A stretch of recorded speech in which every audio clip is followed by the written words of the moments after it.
So when in this pairing setting, it's always the case that one starts out, well, that the point groups of order n, or the cyclic groups to choose from, yeah? We want to have a pairing on cyclic groups, right? The cyclic groups to choose from come from this bigger group. This bigger group is two-dimensional, and the cyclic group is one-dimensional, yeah? And so we have a choice. Actually, many R plus one choices for cyclic groups, yeah? Because it's two-dimensional of the vector space, or n minus one choices, and the base field is Fn. And it's always the case that we have a decomposition like so, with the one point being a rational point defined over the base field where the curve comes from, and the other point must be defined over an extension field. And this extension field, the degree of the extension field, is given by the embedding degree. And then the result that I forgot to mention actually on my slides, I just figure out. Well, do we have it still here? What is the embedding degree? What do we expect the embedding degree to be? If we are not careful. So the embedding degree was the order of Q in this group. Right? So if for some, we suppose Q is kind of random in the group, it will have a big order. And if you suppose n is prime, then we have usually, or we would expect, k to be n minus 1. Now, n is the order of our cyclic subgroup and is 2 to the 160. So this is ouch, because now we are talking about finite field extension of Fq of degree 2 to the 160. Which means in turn that in order to represent elements here, we need to make coefficient vectors with coefficients in Fq, and the length of the coefficient vectors must be 2 to the 160. So this is a bit too much. Yeah? So as you can see, we need to take care to have small embedding degree. This is a tricky part in the whole business here. Yeah? So suppose we achieve this, and then we always have a decomposition like so, and we have these two distinguished basis elements, which always play a role in the whole business here. Okay, so we also had the other thing around here, doing a little correction here and there in this, say, mathematical but not so well suited for computation definition. We can make a reduced Tate pairing which has the same signature like the Weil pairing. Namely, it's given below here. So these are the 2 points that we have. Okay, so now, and also since there's only 1.5 hours left, I want to switch to a slightly different mode of presenting the stuff. Maybe it's better now not to go into all the details, because it's also on the way to many slides and it would not be possible. I think now it might be better to be a little bit, go more like overview style a little bit, so you see what comes out in the end, and you get the full picture, not just a little glimpse. I think maybe that's the best way to proceed at the moment. Okay, so this is also, then we can skip all the technical stuff here. Also for Thursday afternoon, it might not be too bad to be not too detailed anymore. And these things can, as I said, I mean, this is also part of the idea of the slides, that you can look at them at home if you're interested in, and then follow further. Yeah? It's fairly, well, up to small thingies, it's actually fairly self-contained, the whole thing. Okay, so skip this. We're happy to skipping, and I tell you what comes out. So we look at the square boxes exclusively, yeah? So for the pairing, we have now two choices, Weil pairing or the reduced Tate pairing. And they have the same signature. Yeah? So we, as an abstract data type or so, they would have the same input data. Yeah? Okay, so here's the first thing. Oops. Self-pairing, so plugging in the equal points, P0 and Q0 here, is always going to be 1.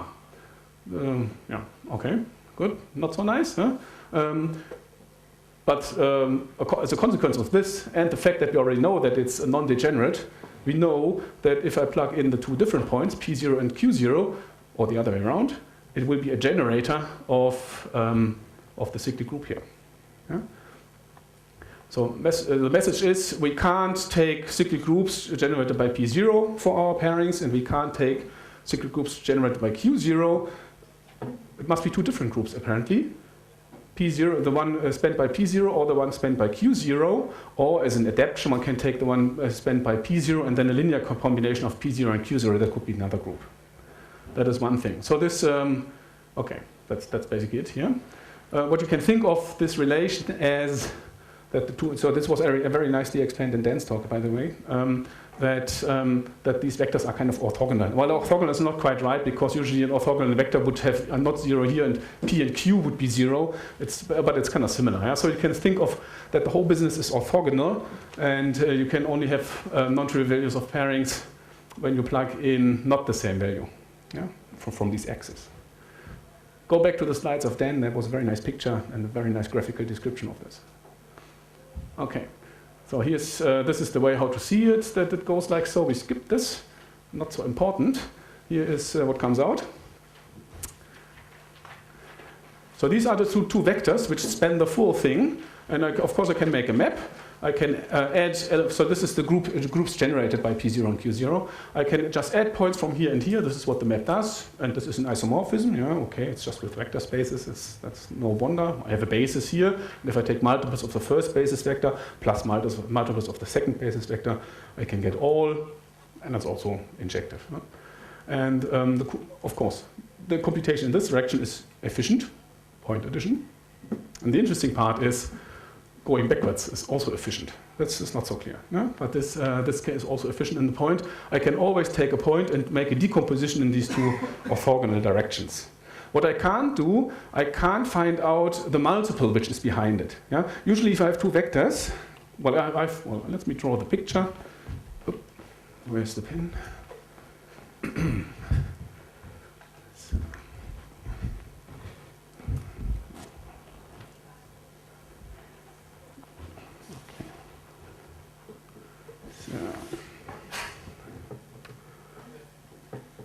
So say P0, Q0. So if I take a vector, yeah, then I can make the decomposition now. I can make the Q part. So that would be this one here. Yeah. Then we can make the P0 part. This would be this. They both add up to our point here, T maybe. But of course, this is maybe, what is it? This is some multiple of P0, and this is some other multiple of Q0. And what I can only do is I can compute S times Q0 and R times Q0, but I can't, of course, compute the S and the R. So I can go only halfway through linear algebra in this sense. Huh? Okay, that's this. And this is the upshot, which comes out from these considerations. What can we do? What is kind of the best option here? Yeah, take the first argument always over the small field. Of course, we want to have efficient computation. Yeah? So we want to compute over as small fields as possible. So we take one argument from the base field FQ. Then, unfortunately, nothing can be done about it at the moment. The second argument has to be defined over the big field.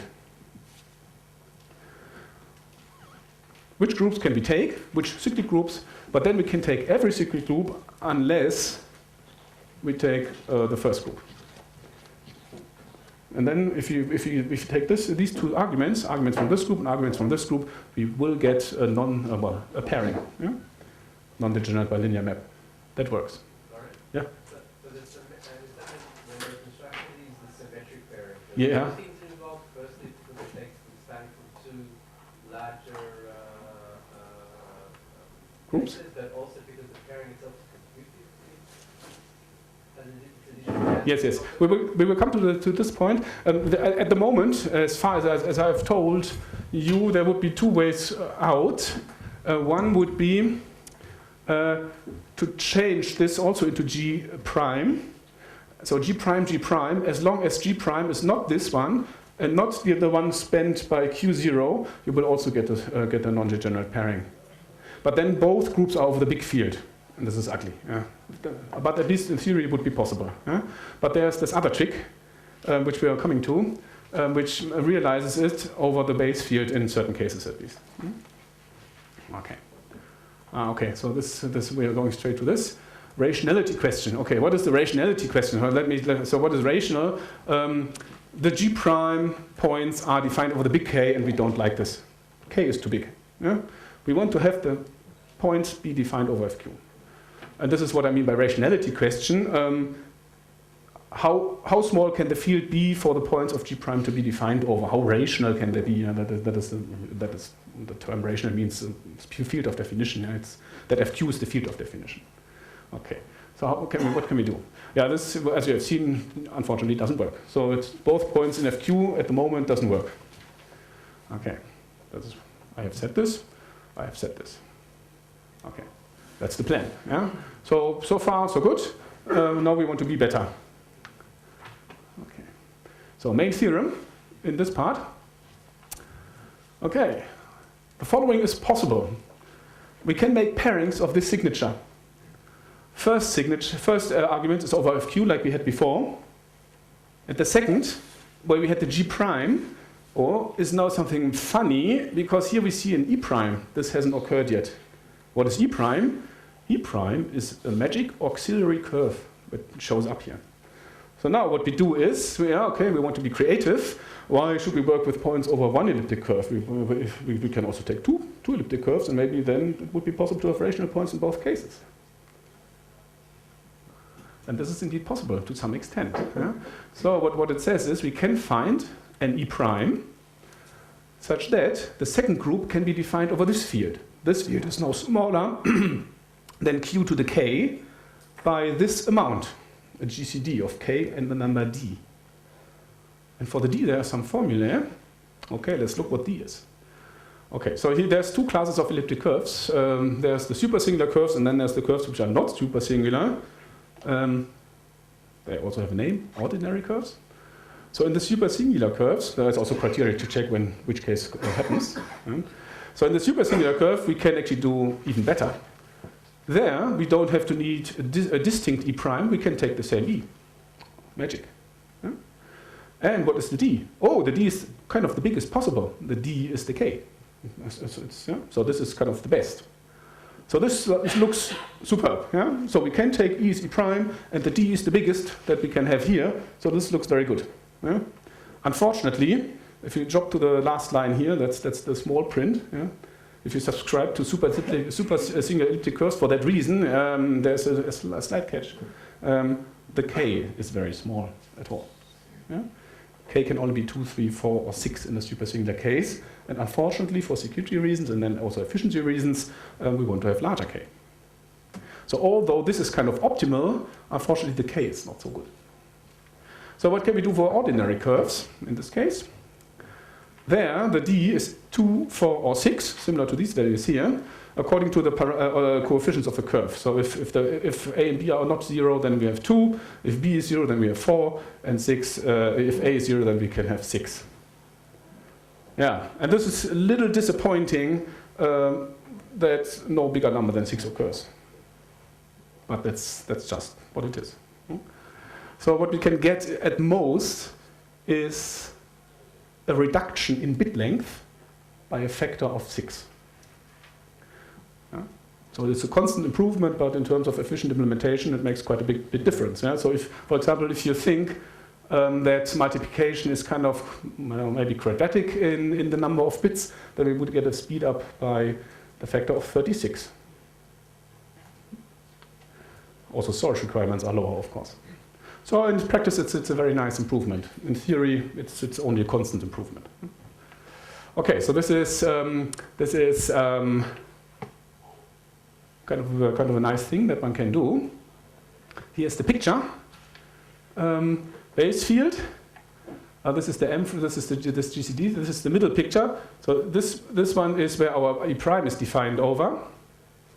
This is the big field. Full embedding degree K. And here's this intermediate degree M from above. And what we can have is, well, this is what we start with. Our group G resides down here. If you go all the way up to here, we know there is the Q0 group inside here.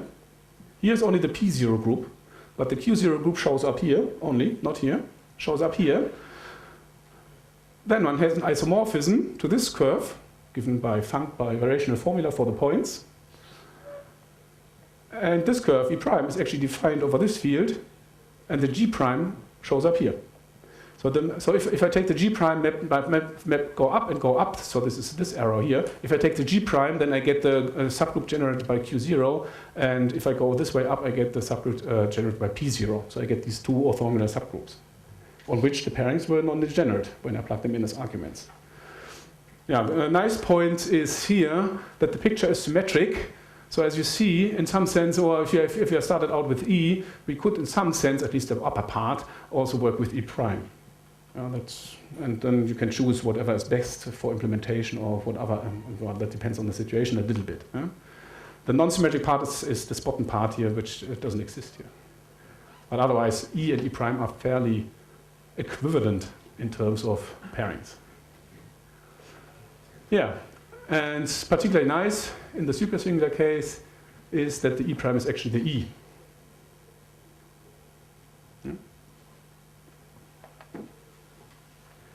Then this has to be drawn a little different, I guess. But anyway, yeah, this wouldn't fit so nice. Yeah, the formula would have to be written a little different if E prime was E. Maybe make a remark that this is only for ordinary curves here. Otherwise, this thing would have been written. So this would be the group generated by Q0. If you write group generated by Q0, then it's maybe a bit better. That's why. Okay. Good. Okay, so this is the main picture that one can do this. Yeah? So what you can do, just to recap, first point is over the small field. Second point can come from a reduced field, not the very big field. It can be reduced by a factor, maybe 2, 4, or 6, but no more. Okay. So in what's written here, and we can skip this safely now, is the explanation of the fact that this is possible. And there's quite a number of slides. Here's an example for this, but this is something you can probably read very well at home. So I skip this stuff, and we don't have. This is it's just the stuff. Skipping. Here's something that maybe just take a quick look at this slide. Because we had this on the blackboard before, one takes the original pairings and then one furnishes this isomorphism psi inside here. Yeah? So for example, if P and Q would be equal, then the psi would kind of change the P to a Q, and such that the pairing would be non-degenerate on those points. That is the task of the psi, and for that reason, a psi is also called a distortion map, since it moves the P out of its span. That's kind of, yeah. So if I have a vector and I apply the map and it's not going parallel but going in another direction, then it's kind of a distortion map. And these psis are distortion maps or twisting maps. Okay, so here's general stuff, reasoning why this is the case and why this is for supersingular curves, and why it's for the other curves, and why how the twists work. This is all too complicated now, and we skip it. Let's go to the section here. Okay.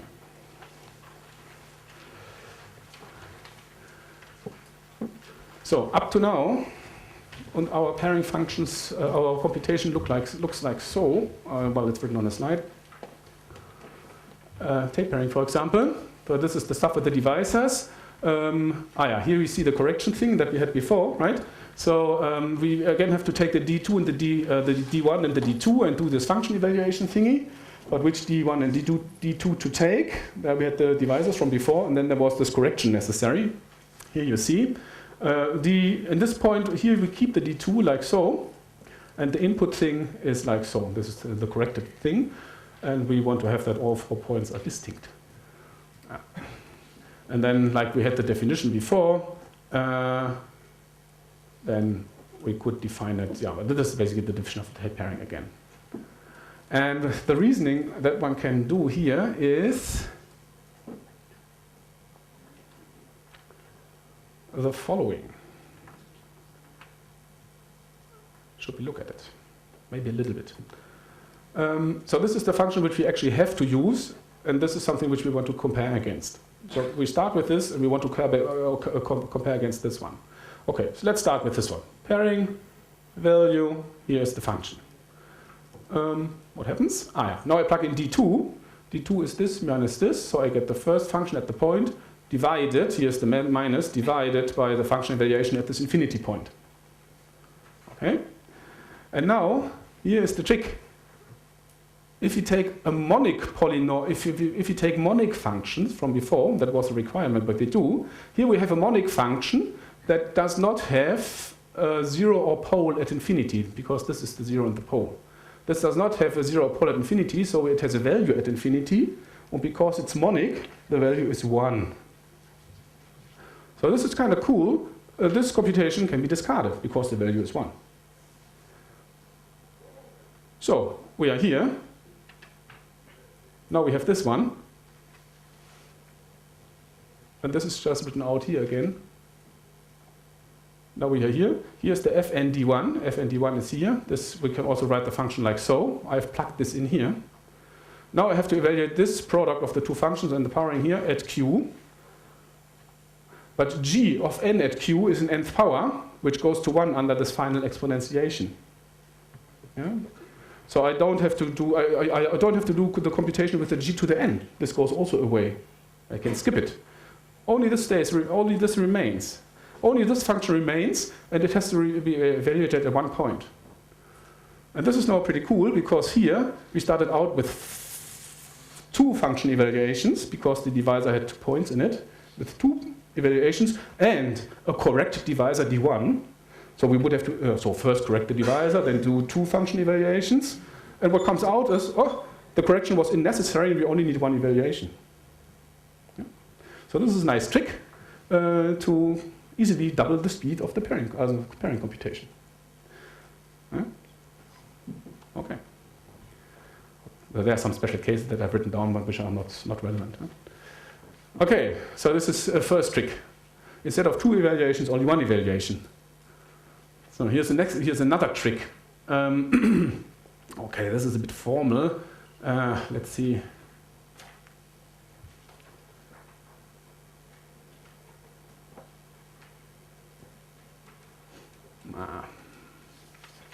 Not written nicely.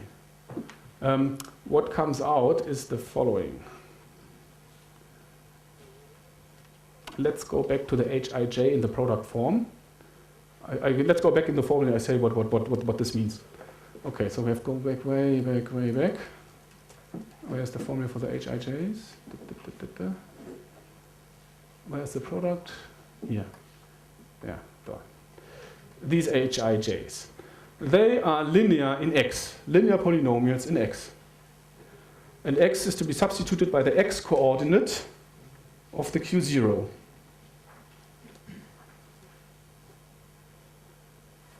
What the slide that we had in the second ago tells us is that the X coordinate of Q0 is actually in a subfield of the big field. It's not in the big field. It's in the subfield of index 2.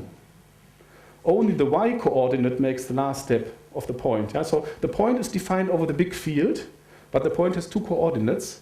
The first coordinate is from the subfield of index 2, and only the last coordinate really makes it be defined over the big field. Okay, so this means that the Gij's are really defined over the big field K, but the Hij's are defined over the quadratic subfield. Now, the quadratic subfield doesn't have elements of order n. Well, so, yeah, it doesn't have elements of order n, or vice versa, or put it the other way around. All elements are nth powers, which means that in the final powering of the reduced Tate pairing, these values will be 1. This is what comes out. Yeah? So if I take a value from a subfield and I do the final powering of the reduced Tate pairing, this value will become 1. The reason being that only in the very big field are elements for which this is not going to happen. Okay, this means, we can forget about the Hij's in the computation. We don't have to compute. In particular, we don't have to do inversions, which are kind of nasty. Yeah? So we can skip the Hij's. This is what is usually called denominator elimination, as this one here is a denominator.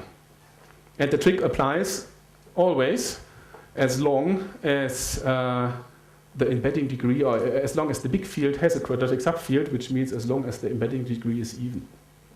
So for even embedding degree, we can do denominator elimination, which, well, if you count, already doubles the runtime again. Or if this would be 2 full operations over k, and we skip one of them, it would be doubled runtime. Okay. So, go back. So this is the trick with denominator elimination. What other tricks are there? A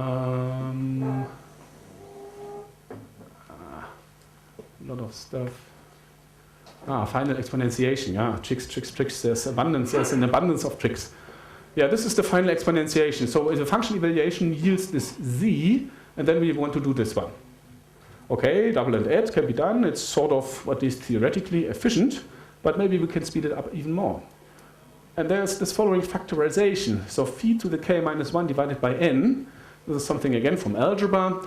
This is x. Well, if you look at in Q as a variable, it's just, it can be written as a product of cyclotomic polynomials. Yeah? So there's some nice polynomials phi k, phi k or phi d dividing k, and these polynomials have the primitive roots of unity as their roots. I mean, this polynomial has all roots of unity, all kth roots of unity as roots, but the roots come in different orders. For example, 1 has order 1, so it's a primitive 1th root of unity. The minus 1 has order 2, so it's a primitive 2nd second root of unity, and so forth. And they can be partitioned in their quality, these roots, and then they're precisely the roots of these cyclotomic polynomials. So if one does this, we can do a factorization like so. And then this exponentiation can be done in 3 steps. So this is not, let's see. This is this factor here is divisible by this guy. Why is this the case? Let me think. Okay. This is these guys are all in subfields, and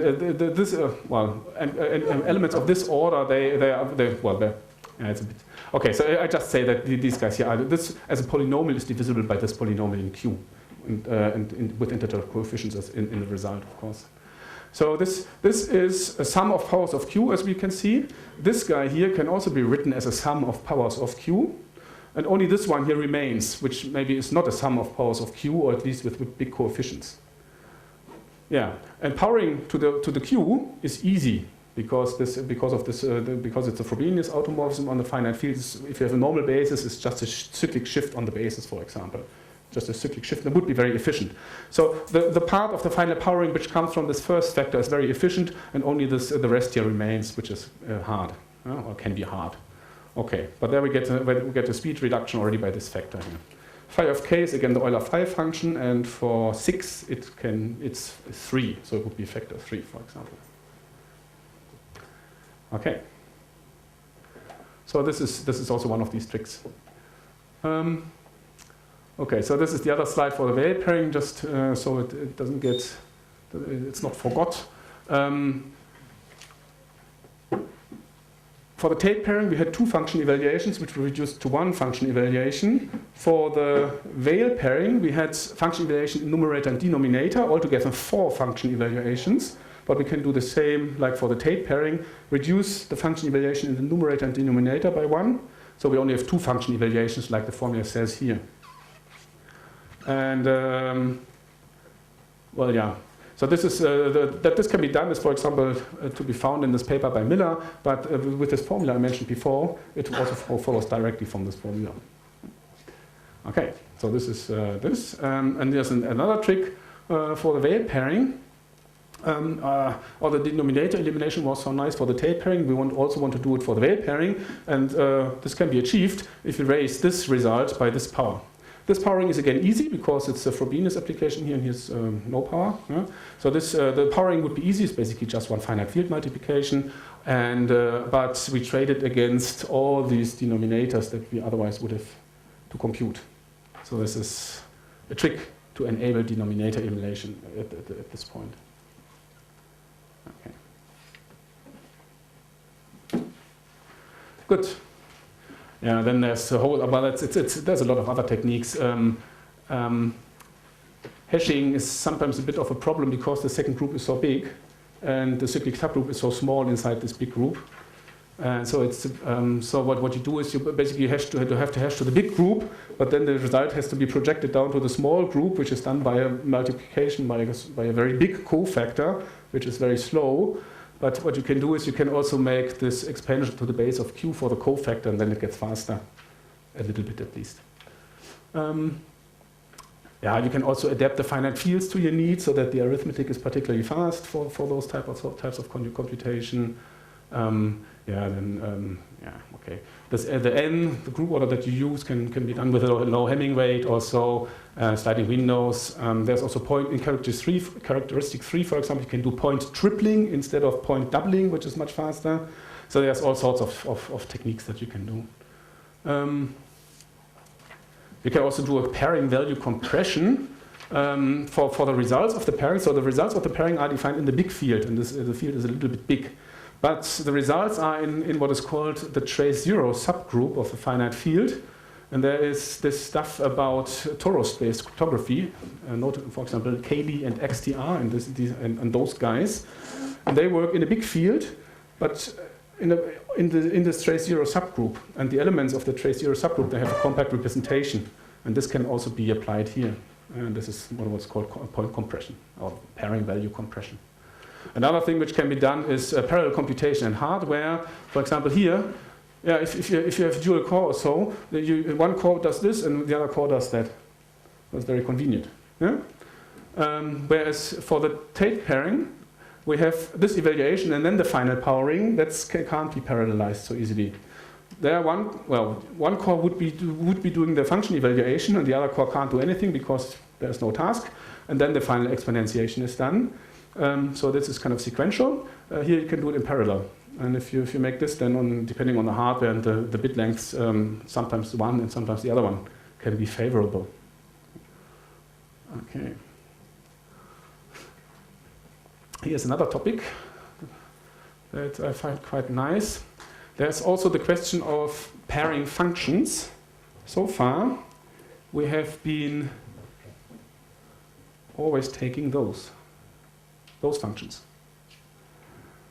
But this was also research going on for a couple of years. People came up with all sorts of weird other functions that are more easily computed and that also define pairings. It was always kind of a very technical deduction that these functions would define non-degenerate bilinear maps. And of course, then the question would be, is there a characterization of all divisors D such that f of D will give you a pairing? And this can be done, and I'll show you how. So here's some parameters. So we need to take this auxiliary s here. This is congruent to q mod n, and s to the k is congruent 1 mod n squared. So q to the k is also congruent 1, but only mod n, and s squared is a higher order approximation of this kth root of unity. So it should be modular n squared. It's always possible to do because we have this GCD condition here. So then it's very useful to come up with this polynomial h here, which is a sum of, well, it's just an integer polynomial here.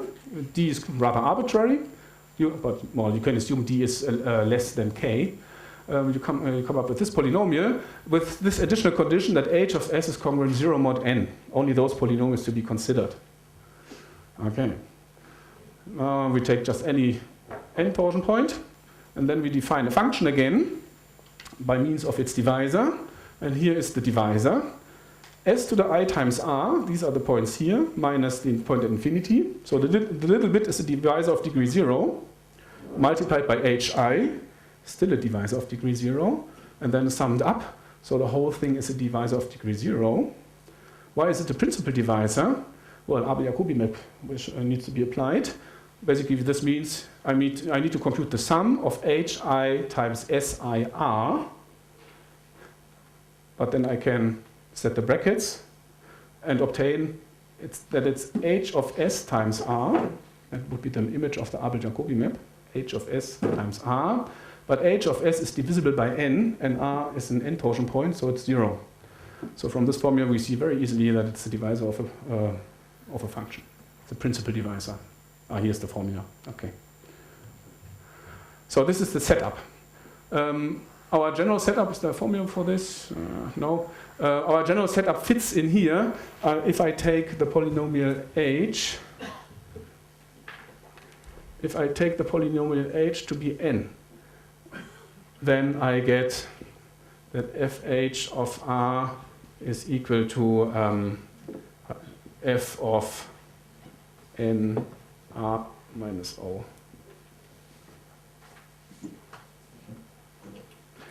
Those were the functions we were considering before, or up to now.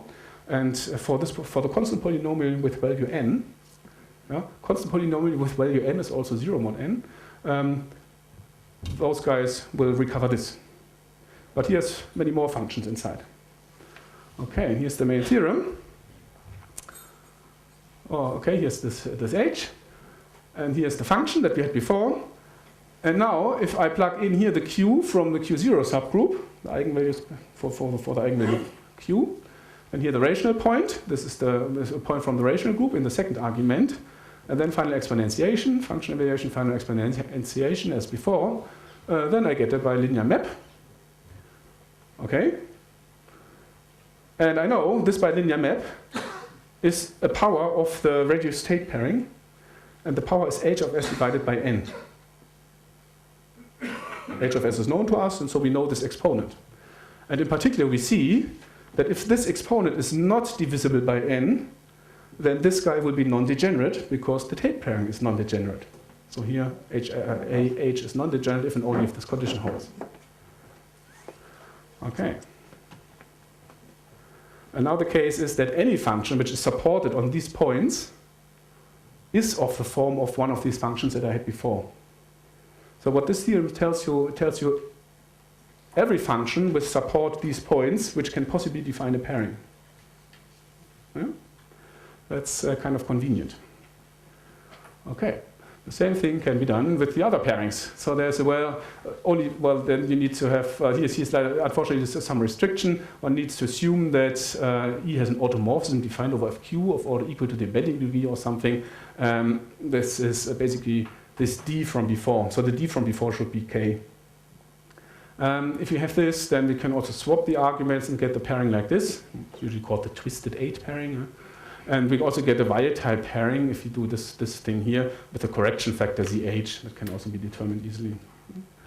So you can come up with similar pairings, but much more different in general pairing functions. And there's also relation to the pairings known. Yeah, it's again a precise power of the reduced Tate pairing, and here it's a precise power of the Weil pairing. So we also know it's non-degenerate if and only if this condition holds. So this really gives somehow an overview over apparently all pairing functions that can possibly be defined. So of course there's no proof that this is the case, but some experimental testing here and there kind of indicate that there is no other functions which can be used. Okay. So, which H to take? Now we have a big variety of H and pairing functions. Which one is the best for computation? So H is something is that H can be reduced mod in exponent mod k, so it's less or equal to k minus 1. It has to satisfy this condition. And if you now look at all H's satisfying these two conditions, they form a lattice over Z. And if you take, well, it's a lattice over Z, and we can look at the shortest vectors. The shortest vectors of this lattice. So the shortest vectors would be vectors where the coefficients of H are the smallest. So the vectors are now the coefficients of H. Okay, so here I have a polynomial of this degree bound. I take the polynomial, I turn it into a vector, its coefficient vector, and then this would be the element of the lattice, and then I can take can look at smallest vectors in the lattice, and there's two results. One is you can't be lower than this, so this is a lower bound for the sum of the absolute values of the coefficients of the H, n to the power of 1 over phi of k. That's kind of a lower bound, better is not possible. And using lattice reduction, you can actually prove that this theoretical lower bound can also be attained. So it's kind of an optimality condition here. Okay. Yeah, and this can also be done in further different situations. There's some sort of endomorphism speeder for pairings that can be worked into the whole situation here. And you can also look at parametric families and then do lattice reduction over polynomial rings and get a similar result here for whole families of pairings. Okay, so here is a picture.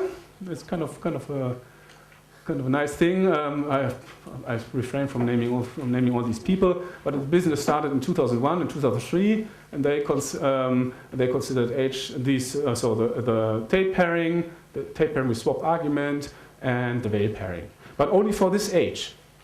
Then a little later came so-called eta pairing. This was of type BH for this polynomial. Then there was a so-called twisted. There was an 8 pairing and a twisted 8 pairing. This is this and this. So this is the 8 and this is the twisted 8 pairing for this polynomial. Then in 2007 there comes something optimized 8. These two guys with this polynomial. 2008 there was an R8 with these two guys and this polynomial. And all these papers, by the way, yeah, they all had very long page-long computations. Oh, this function is a pairing, and then there was three pages of computation why this would be the case. Going backwards now, you see that it's very easy to deduce because you just look at the age and you check the conditions. Okay, so then 2008 we get this Weil pairing thingy here. Okay, I had this before, and then here this guy for arbitrary polynomial for the first time, and also these three for the first time with arbitrary polynomials. And since then, stuff has happened. They have been used in practice, and here's maybe the latest paper on those guys. Just as an example, they do a very fast implementation of these two pairings here. But they actually also argue that the Weil pairing might be faster if you have parallelization available, and they use, for example, these polynomials here. Okay, good. Here's another example of the whole thing. E is this curve over this field with this number of points, and this number n, and the k and the h. Just a toy example, but here you see very small h, rather big k, by the way. And this is superbly simple. Usually they're not so simple. The whole business I was talking about is that we have to do this stuff with the divisors and so on in Miller's algorithm because the functions would be so complicated and so large. So in this case, and this is usually the case, I mean, it is still correct, but this is an extreme case where the contrary happens. So here we have a linear pairing function. This is really the extreme case. Yeah? Okay. But this raises some questions. Yeah? So computing pairing backwards should be hard. And now, up to now, the functions have only very large. Now we have very small functions. Oh, is the maybe pairing version not so hard in these situations? Well, still there's a large exponent here. Yeah? Okay. So. Okay, so you can look at the proof is fairly nice actually, and you won't find it anywhere in the literature. So it's kind of new for you. Yeah? And if you want to see how it works, you can read it. It's really not so complicated. But I skip it now. It's 3 pages only. So summing up, what can be done so far is the following. So this is a typical characterization into types of pairings, and you can choose whatever needs your protocol has. Type 1 is where G is G prime, so it's defined. So the pairing is from G cross G to GT. What do? You take this modified Tate pairing on a supersingular, or modified pairing, so it's the E or the T, whatever. You take this on a supersingular curve E, and you have to use a distortion map, and you can also get a small degree pairing function like the guys I showed you before. It's possible. The only thing which is not so nice is that degree 2, 4, or 6 for the embedding degree are the only possible embedding degrees. And as I said, we want to have larger embedding degrees than this. So this is not so nice. Otherwise, it's very nice. So there's type 2. This is when the two groups are different. But we can compute from G prime to G efficiently, but not backwards. So from here to there is possible, but apparently, or conjecturally, not backwards. In this case, hatching in G prime is ugly. Does not work well. And we have to take just an ordinary curve E with the P0 group as the first argument, and the second one is just a linear combination of the Q0 and maybe the P0. This phi is the trace map, which was defined on the slides, which we haven't looked at in detail. And we can have arbitrary embedding degree, whatever embedding degree you want to have. Okay, there's 2 more types. Then there's type 3, also different groups. Here hashing is better than much better than in the previous example, but still slower than in G. Anyway, there's no homomorphism between the groups that can be efficiently computed conjecturally. and we take modified Tate pairings on ordinary curves E and E prime, where the first argument is from P0 and the second argument is from the twisted curve, this E prime, and its rational point. So then we take, as a distortion map, we take a non-rational twisting isomorphism, whatever that was. We have arbitrary embedding degree for the first group, but for the second group only 2, 4, or 6. And a small degree pairing function like before. So usually this setting is the most efficient. And then there's type 4, it's kind of, this is where you take as a G prime, not a cyclic group, but you take the full group here. Then you're stuck with ordinary curves with the rational point in the first coordinate. You can have arbitrary degree, but hashing is a problem, and you don't have small degree pairing functions in this setting. So this is not so efficient. So the most efficient setting is really this one. So if you want to have an efficient scheme, you should concentrate on type 3. Okay, quick look into parameter generation. Yeah. So this focuses on the efficiency of the pairing, or maybe one protocol. But in terms of the security assumptions, does it make any difference what I'm using? No. Maybe that the target group is always the same. Yes, the target group is always the same. Yeah, the target group is not changed. It's only the input groups which are different. And in terms of security, there's nothing, no difference. Yeah. Well, there's of course some aspects like we see here now, but it's, there's no principal difference. It's just, it depends on the size of the groups and stuff. Yeah? Okay, so here most important parameter is maybe the embedding degree. Okay, so what is so primarily we need to check the hardness of the disk log in either group.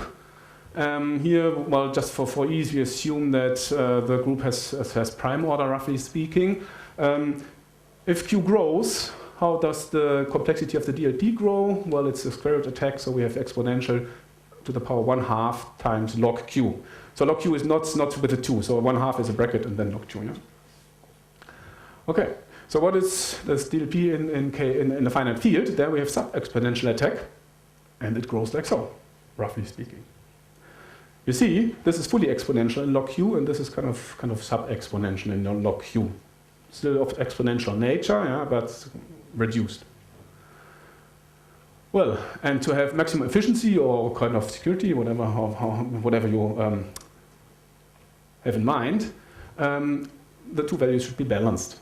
Because if one is easier than the other one, then of course you target the easier group, and in the other group we have computational overhead, which you could have saved.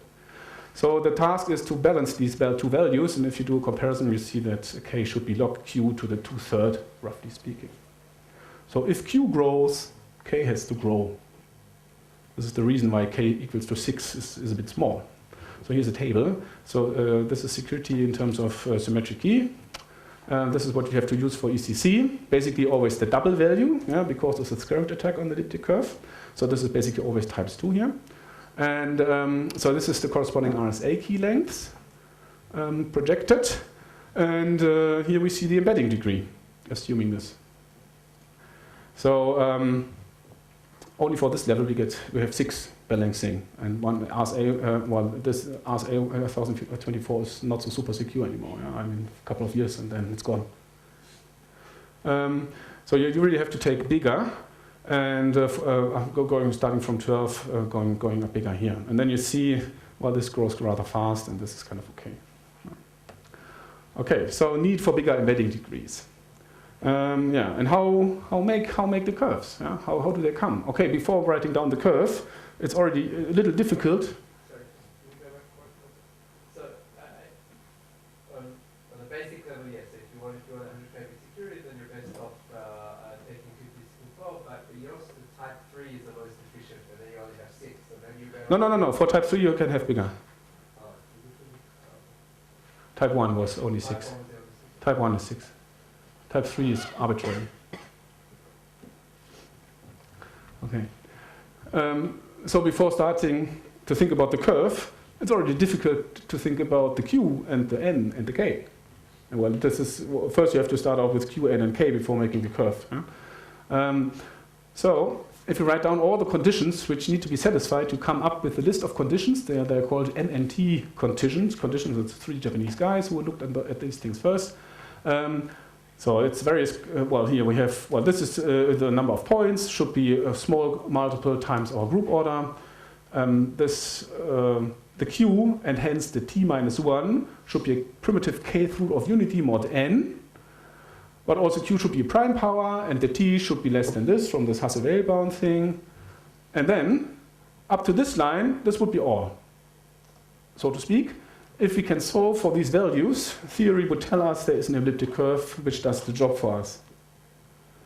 But it can't be computed in general. There is an algorithm, but it would be too slow, exponential time. So in order to make this more efficient, this condition comes into play. This funny number here needs to be d times f squared, and this d needs to be small. It's the so-called CM discriminant, and it needs to be small for the CM method.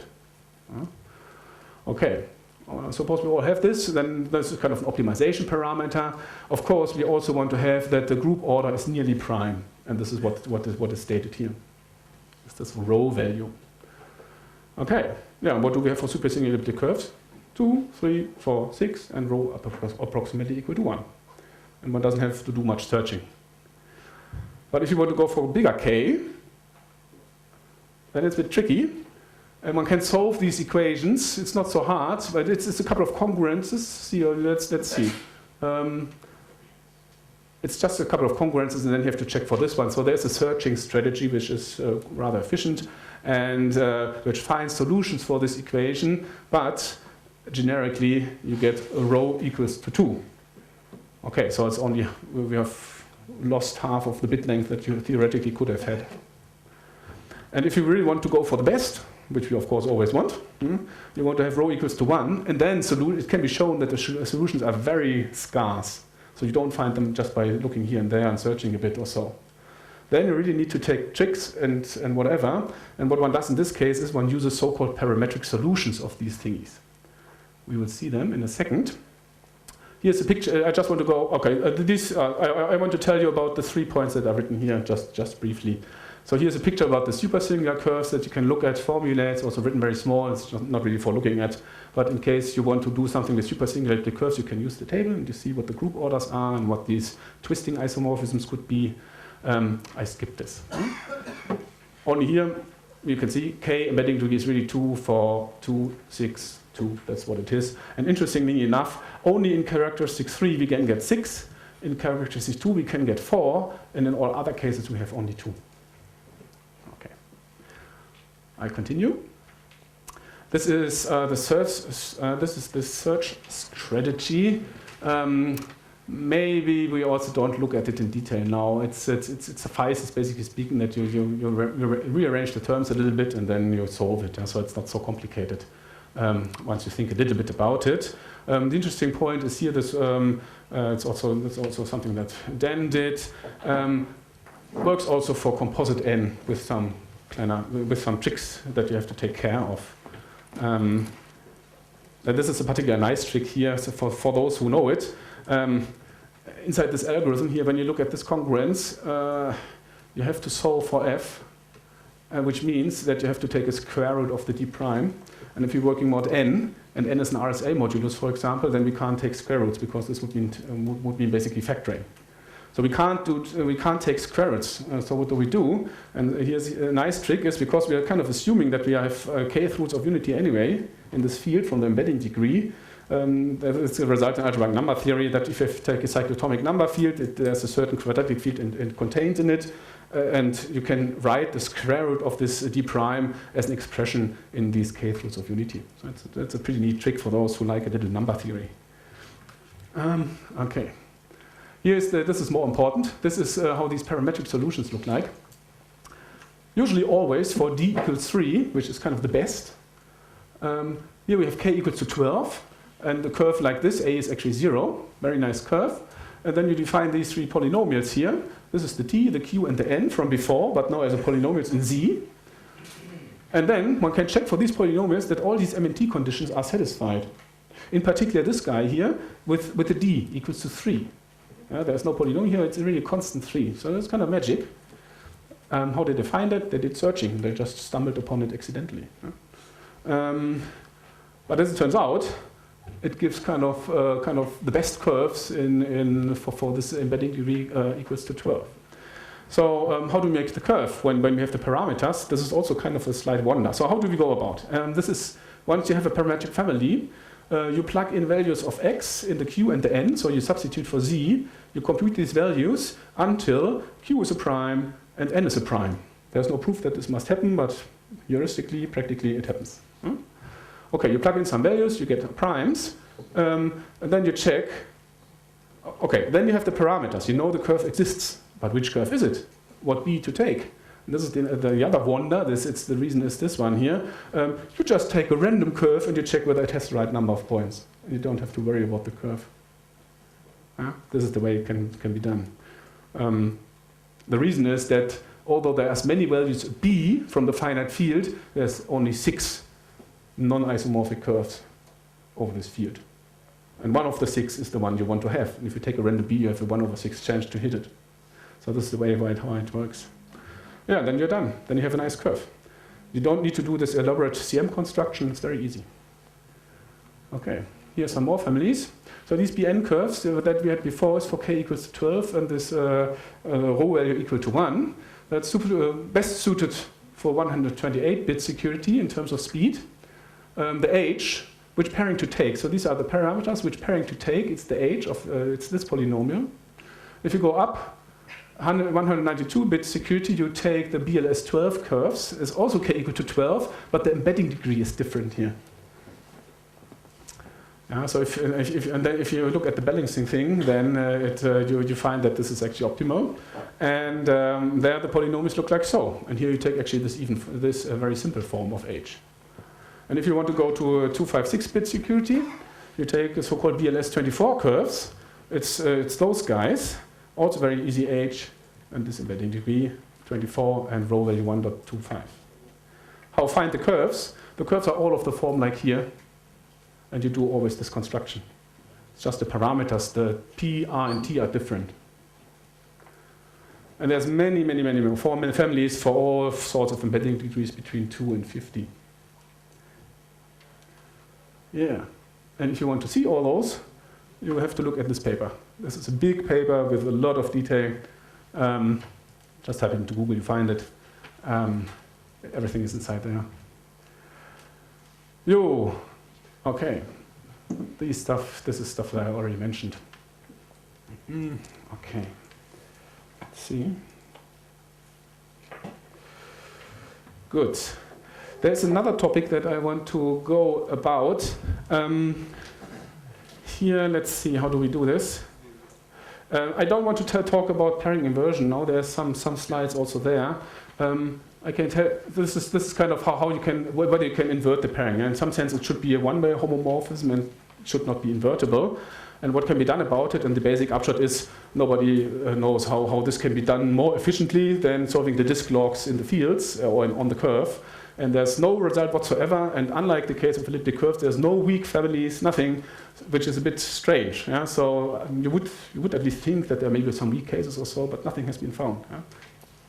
This is a very recent development, and it's very worth mentioning, I guess, in this workshop. So I've included it, although the topic is mathematically disjoint to elliptic curves. And you don't have it in the slides. I still have to send it. So these slides are actually online. So you're probably online, or I guess so you can download. Maybe one question to the parents. Yeah? So we heard a lot about this composite order before. Yeah? The last days. Do we need to consider something for the pairing to make it efficient, more efficient in this case? Is it something, some tricks you can do? Yes.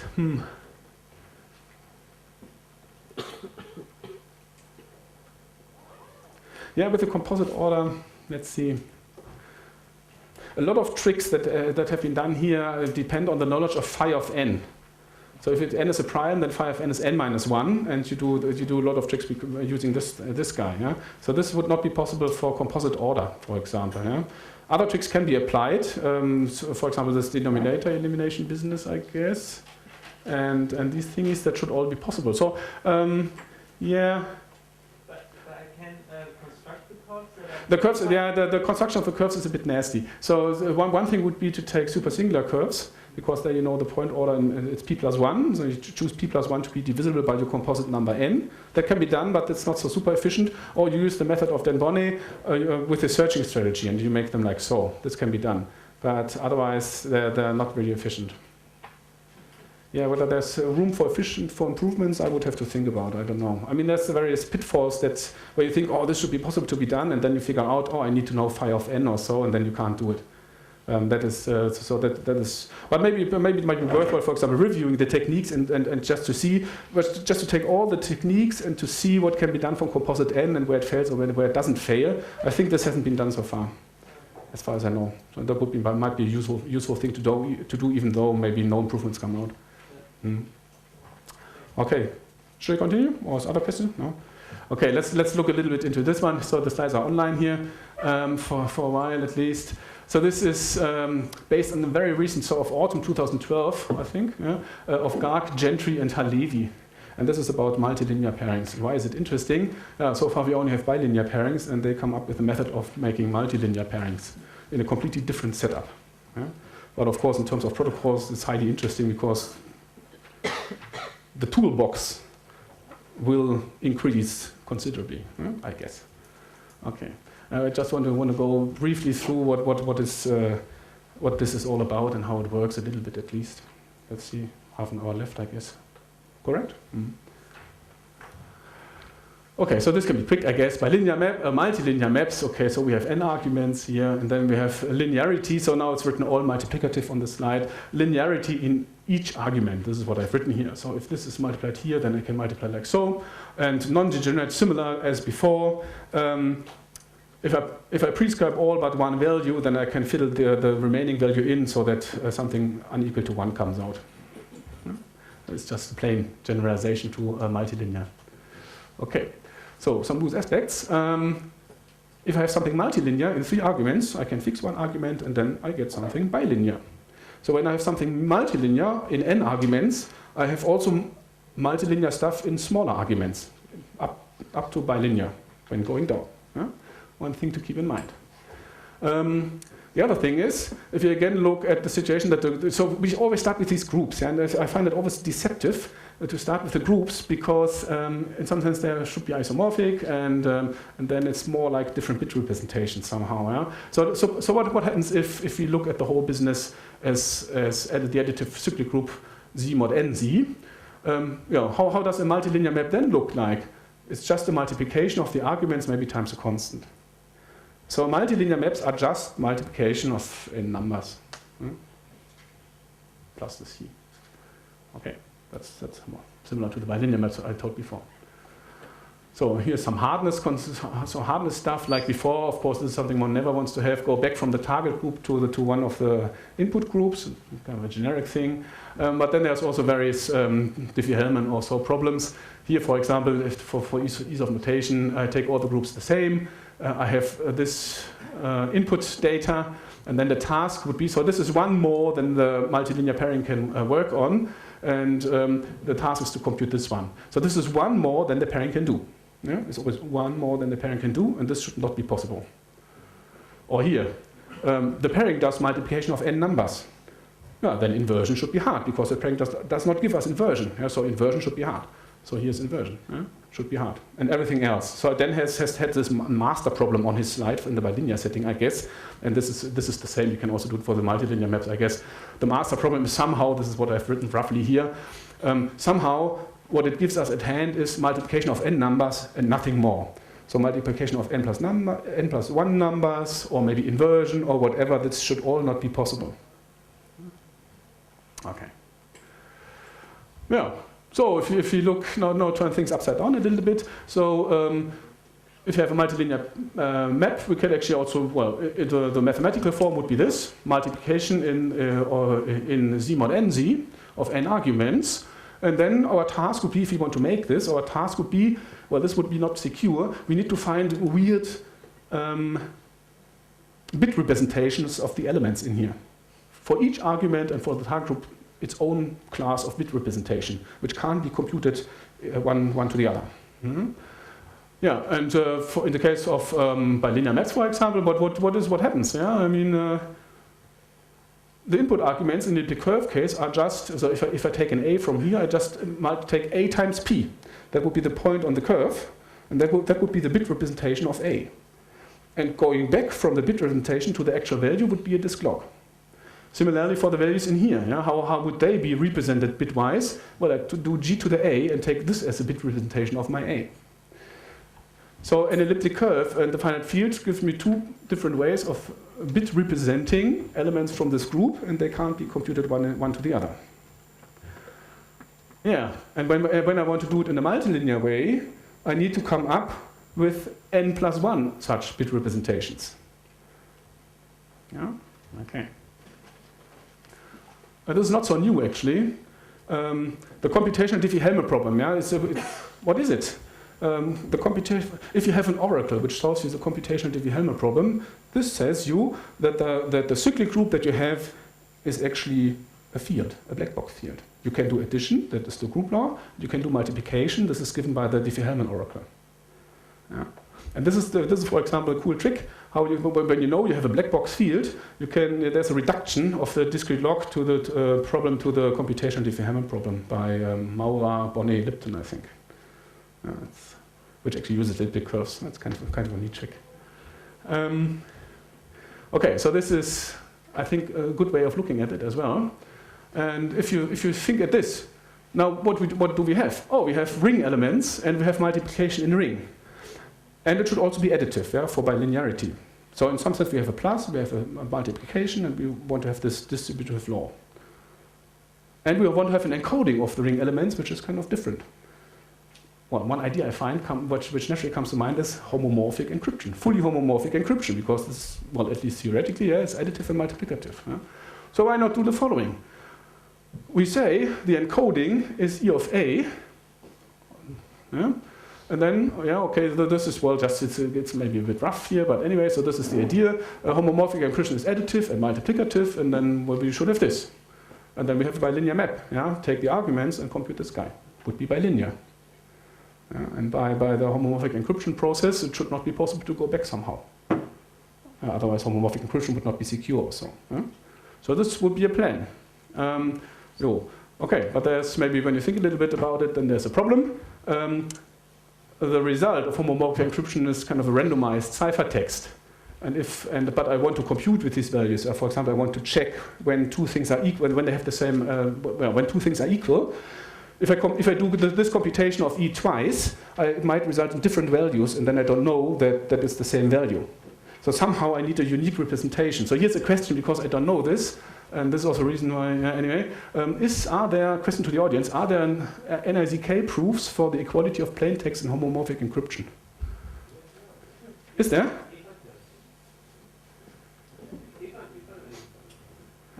Is this recent or from when?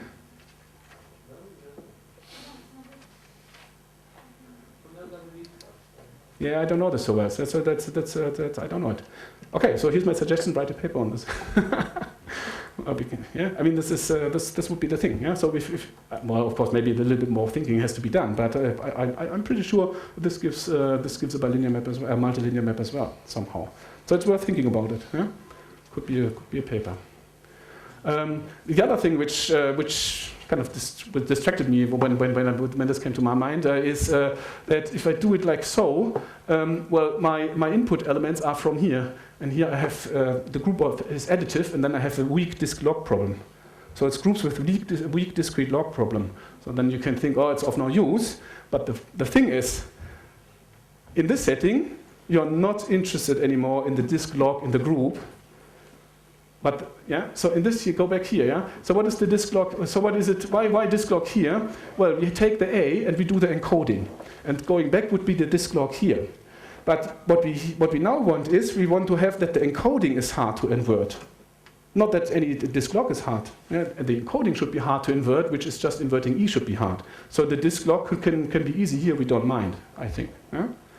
Okay, so I think this might be something very worth looking at. Anyway, so as it might be, and as it turns out, methods for homomorphic encryption yield multilinear maps, as I want to explain now. But I have to look at the time. Yeah, okay. So, what is their idea, GGH? Replace this ring, which we had in the disk log setting, by a different ring. It's a ring more than ideal. Ideal might be generated by an element or so. So we replace this by a suitable other ring. And then provide a setup of encodings of elements. And these encodings must be such that I can add encodings and get the represented encoding of the input elements and their sum, and multiplications as well.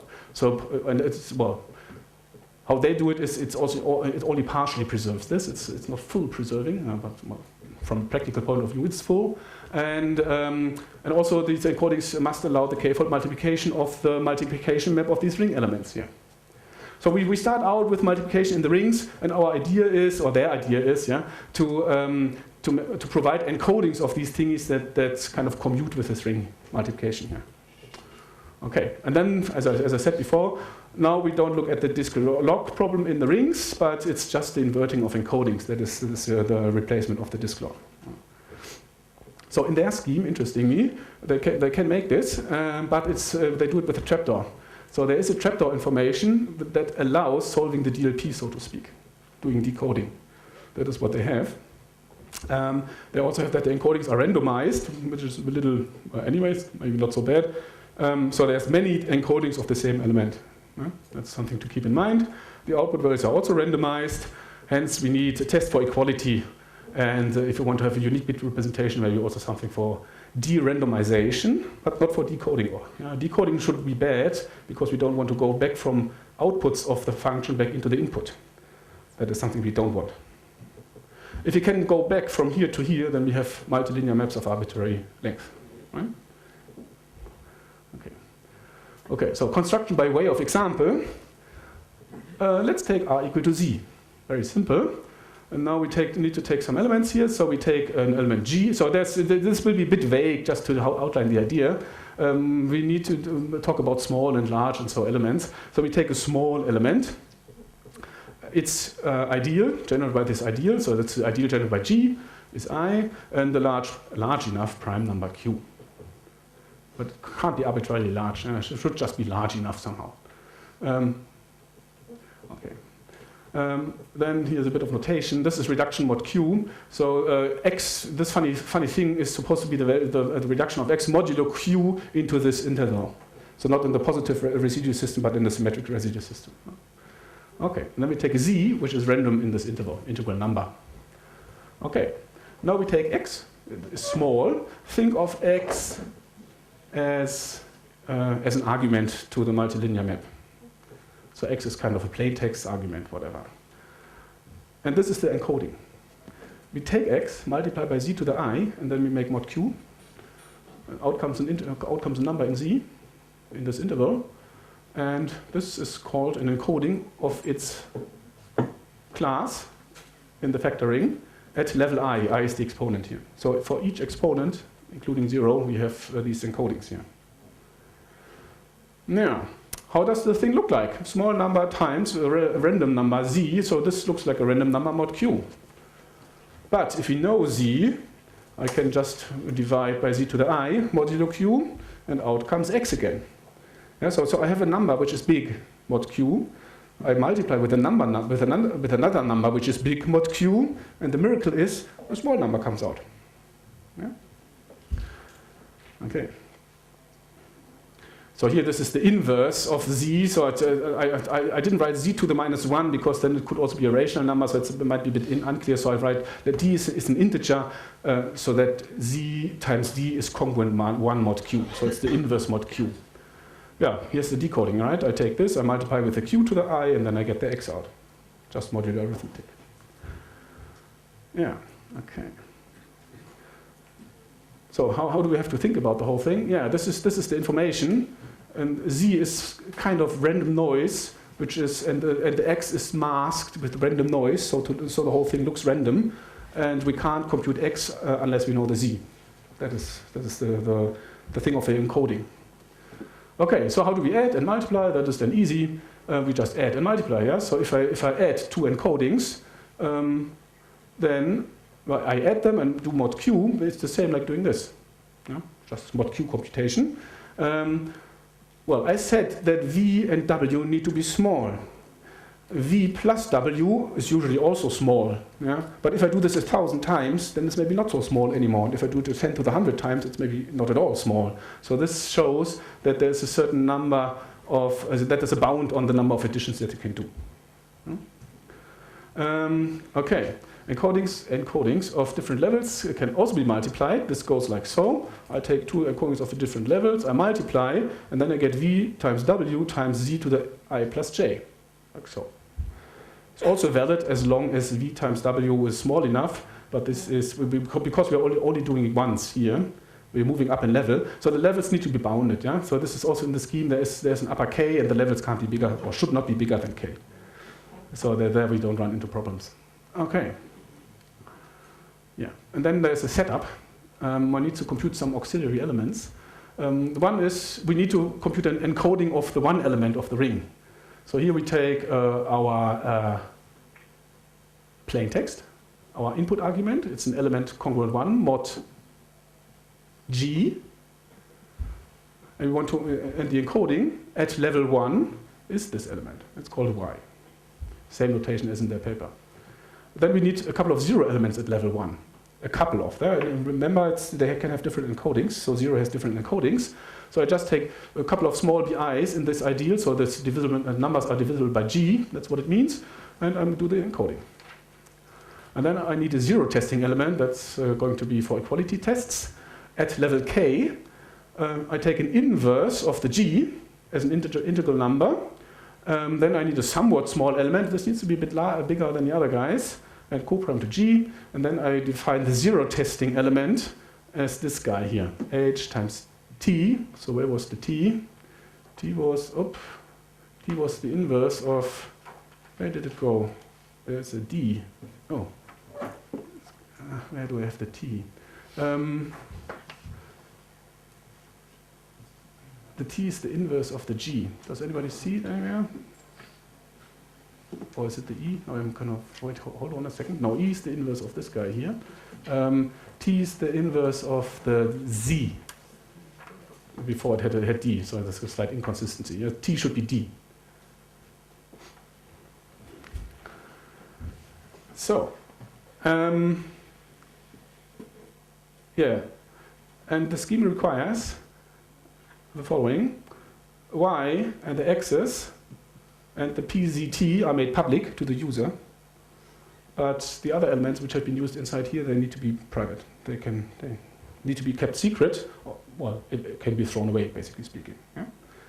Unless the setup authority wants to do wants to have some key escrow property or so for the scheme. If you keep those elements, you can do the decoding efficiently. Yeah? Okay. Yeah.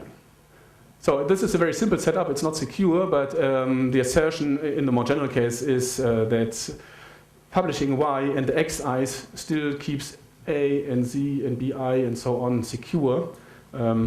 It's not the case in our example here, but for understanding it's easier to do it this way. Okay. So how do we make elements? Well, yeah, we just check a small element in the integers, and then this element represents its class and is an encoding at level 0 by definition. So, how do I do an encoding at level 1? I just take this element, u, and multiply it with this one element at level 1. This lifts it up in level to a level 1, and then I add a linear combination of the 0 elements, which were also defined at level 1, and can just add it. So here we see it. I take the u, this is at level 0, I multiply with the y, which is at level 1, then I get a level 0 plus 1 element from the formula before, and this is, well, this is just an encoding of 1, it's basically speaking the same element, only at level 1. Then, I need to do a randomization thingy. I just add a linear combination of zeros. So these elements are zeros. They're all encoding the zeros, and just add a random linear combination to kind of mask the whole thing that one can't see that I have multiplied it by y. Okay, so doing this, I get v, and this is a randomized encoding at level 1 of my element u. There it's written. Why does one do this? If I don't do this, and the y is public to everybody, they can divide out y and can obtain the u. That is the problem. Yeah? So one does the randomization so that dividing by y doesn't work, and here's the reasoning why it doesn't work. If I divide by y, I get this element out. Here's some cancellation, if you look at it in detail. Anyway, so the c is the multiplicative inverse of the a. A was a small element, mod q.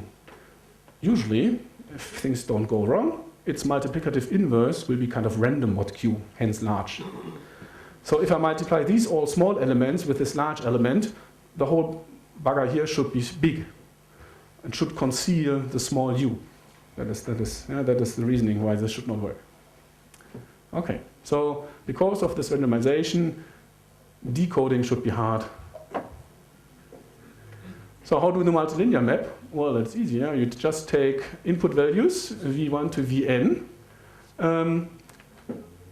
at level 1. Well, in some sense, you start with the level 0 elements first, you move them into level 1 as randomized encodings, and then you just multiply them up. And this gives a level k encoding of their product. Yeah, okay, that's the multilinear map. Now we want to know how to test equality for pairing values, or I should say multilinear map values. So I can just, this is reduced to zero testing if I just do a subtraction. So if I subtract two values and then test whether it's zero, it's the same like equality testing here. So if I have v, which is an encoding at level k, how do I test for zero? I just take the v, multiply with the zero testing parameter, reduce mod q, and check whether this is somewhat small. If it is, then I know it represents 0, and if it isn't, then it doesn't represent 0. Why should this work? Okay, let's multiply it out, all with the definition. So I plug in the definition of the v, it was this one here, for some small element u. The definition of the PCT is this guy here. Grouping terms, zk and t to the k cancel out, because they're inverse mod q. And I just get this, what's written here. This is small, this is somewhat small, and this is the inverse of who? That was the inverse of the g. G was small, hence its inverse should be big. Hence, small times big should be big, usually. But if the u is in the ideal, so if it's 0 mod I, if it's a 0 element, then the u is divisible by the g. So u times e, so e is the inverse of the g. If I multiply u times e, I'm kind of dividing out this element g, and it should be small. But if u is not divisible by the g, then the expectation is that the whole thing is kind of large. And this is the reasoning why the zero testing should work. Okay. And the de-randomization is kind of similar. If I have two elements which give the same element, which encode the same element, if I take that difference, I know it should be somewhat small should be written here, yeah? If they decode the same element from the reasoning before. So if you these are numbers mod q, and if I have two numbers mod q, and if the difference is small, then the most significant bits of those numbers agree. And these bits are just taken. Yeah? So to a certain amount, you take the most significant bits. Then just to be safe, you apply a randomness extractor or maybe a hash function, whatever, to make it uniform. And then you take this as a unique representing bit string of the whole thing. The only thing is you can't do anything more with these, except comparison with these bit strings. You can't do additional multiplication or so. Okay. Now, the problem is, of course, our case is completely insecure. Here's just a way of example to tell how it goes. Of course, our y was a times z, and how many small elements are there in z? Well, not so many. Yeah? I mean, just a. So I can try them all and see whether the arguments fits. So there's too many, not enough a's in some sense. But more seriously, if I have the I in z, well, I is a principal ideal. If I have some elements generating it, I can compute the generator, and then I get the g. So the g is somehow known. But if the g is known, then I can do this one. I can do h times t to the k. T was the inverse of the g. And so what is this going to tell me? So if I have the G, I can cancel out, let me think for a second. There's a typo here. What the hell? So what is the formula here? So it's the PZT which goes in here. So the idea is that I can cancel out. So from the zero testing parameter, I get something which I can use for decoding. That is the idea. So the zero testing parameter has G in its denominator, G to the K in its denominator. If I know G, I can cancel out this from the zero testing parameter, and then I get it without the G. So go back to the zero testing parameter. Where is it? Here. So it's the E, which is the inverse. Oh yeah, so this goes away. So I get H T to the K. Aha. And T was the inverse of the Y. Yeah, it's a bit complicated. So here, so what this means is I get, so E goes away. So if I know the G, I can compute H T to the K. This is this one, yeah. So I can compute, this has to be fixed a bit. So it's PZT times G. The Z has to be eliminated and this D goes down here. So I can compute this element. And this element means, well, using this element I can decode encodings of level K. Which means I can move the multilinear map values back into its arguments, which is bad, yeah, because then I can have higher multiplications. So this is bad, and similarly for H you can do stuff. So this is H should also be secret. Yeah, and so how repair? Yeah, we take R as a ring, which as a Z module, R is a Z module of dimension 1. So, but now we take one which has high dimension.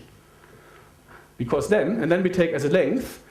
We take the size, the norm of the vector. Yeah? So we take the ring R as a set. It's like it's vectors with entries in Z, and the size of these elements is just the norm of the vector. Now we have enormously many elements of small size. Yeah. So for example, the A had to be small size. Where was the A? Where is the A? Oh, sorry. I have to find the A. The A went away. Ah, here. Before I said, oh, we can all try, yeah, because it's not so many. But now I can have minus 1s in each coordinate to the power of n. So I have 2 to the n. If the dimension is 1,000, I would have 2 to the 1,000 elements here, for example. So I can't try anymore. So this is basically the idea how they make it secure. Yeah? Also, do I say it here? Yes, this is, I say it here. So here's the ring how they make, which they take. They take the polynomial ring in Z, over Z with variable x, and they factor out this x to the n plus 1. N is a power of 2, so the polynomial is irreducible. And here it's just a coefficient vector norm, like I said. Q is just a prime, like before. And this here is also reduction mod Q, but now coefficient-wise. So these guys here can be written as vectors of length n. That's just the coordinates of the x powers. And this is just coefficient-wise application of the reduction map. So it's really like before in some sense, only higher dimensional. And now this here is just for a random small element, like before as well. Okay, now like I see, yeah, here's the, well, now we have exponentially many small a, so trying doesn't work. And also finding G or an inverse of H, or small multiples of this, is now also a problem as it comes out, because they're protected by the principal ideal problem. Yeah? So this is a principal ideal in this ring. And if I don't disclose the G, but only maybe an H and F basis of the I can't compute the G. This is the security they base it on. In the case of Z, the one-dimensional case, from given any set of generators, I can compute the G very easily using GCD. But in the high-dimensional case, given a set of generators, I can't compute the G. That's this principal ideal problem. So this is how they make it secure, and otherwise the logic stays the same like I explained, with small and large and the computations. This one? No, this is not a new problem. This is a very well-known problem from algebraic number theory, but only in cryptography has it been the case that it has been really intensely studied for these specific rings. And even in their paper where they explain all this, they have a new variant which improves on this for a second time. Okay. Is there a relationship between n and multilinearity? Between this? No. Only in terms of size, but well, yeah, we'll see. I show you it's on the later slide. Is there a relation? So it's no. The relation is there's a relation. So you can between n, k, and q. So n can be they need to be balanced. We look at it a little later. Okay, let me I have to check the time. No? Yeah. I could just find it. Yeah. Okay, but we are also close to the end. This is what we, okay. This is double. I had it here and here. See, so we already save on the slide. So n needs to be chosen large enough so that lattice problems are hard. Yeah? Q needs to be chosen large enough so that these encodings don't interfere with the random noise. So this is it's a good picture. They also use our input data is the signal, and we plug it into this mod Q business, and the mod Q business adds the random noise, but it should still stay separate somehow. Yeah, it should not interfere. Then you get the idea. Oh, let's make Q very big. Then there's certainly no interference. But the problem is if the Q is too large, then the lattice problems become easy again. So this is also something one doesn't want. And here's the precise relation they find out, or rough relation they find out. If lambda is a security parameter, so the security is 2 to the lambda about, then the n needs to be this value and the q needs to be that. So the q does not depend on the k, as you can see, but the n depends on the k and the lambda. Okay, and the q also depends on the k then. Yeah. If you eliminate lambda, you get the relation between k and q of this form. Well, if you try a little bit around, yeah, if you take, for example, n equal 1000 or so, then the q is not very large, has, I don't know, how large was it on the screen? I have to count the digits, 20 decimal digits or so. Yeah? So 60 bits or something. So it seems actually fairly efficient. Last slide, I think. Yeah, and so this was kind of an easy version I explained with the levels I. Yeah? What you can do it much more general, and this is really cool actually. So what you can do with these encodings, we had the z as the masking parameter. Why not take more z? Z1, Z2, Z3. So we can take many masking parameters. Then I can, for example, multiply by z to go in one direction. I can multiply by z2 in the other.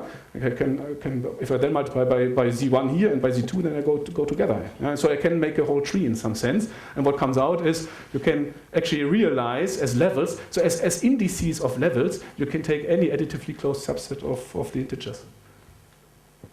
Some fixed power of the integers. So it's really very general levels of encodings that you can do. Well, to the bilinear setting, it has some very unfamiliar or maybe restrictive properties. So what they argue that H and F basis of I is known, even though it's not disclosed in the first place. So in some sense, we also know the factoring. And one problem is, for example, if you could really compute in the factoring and then you have an element and you want to encode it, it's not possible because you need to choose a small representative from the class of I, of this element, from the residual class of this element. Choosing small elements is not possible unless we have a small basis for I or the generator. So you can't really choose prescribed elements from here to encode. You have to take random elements from R and then consider their interpretation in here. Also, if the basis of this guy is known, like I had before in the homomorphic encryption, also the DLP should be easy here. It's the same reason. Yeah. So but we are not interested in it. And here's another argument: the length of is not independent of k, so there's no compactness in the scheme here, which some other schemes seem to require. And there's this chapter for decoding and equality testing. That's another feature. Okay. So future development. So this is very new, and it's absolutely. So this will be kind of a stormy development in the next years, I guess. Yeah? So many applications, but also maybe improvements to the scheme, and so maybe. Yeah. So that would be very it's kind of influential, I guess. It also seems to be efficient, by the way. So how efficient is it? Efficient computation would be another problem to look at, for example. And by this thing that I said, this closeness to homomorphic encryption kind of suggests to me that the efficient and newer systems for homomorphic encryption should also be, maybe they can also be used for multilinear pairings. That would be another research problem, for example. Okay. Finished.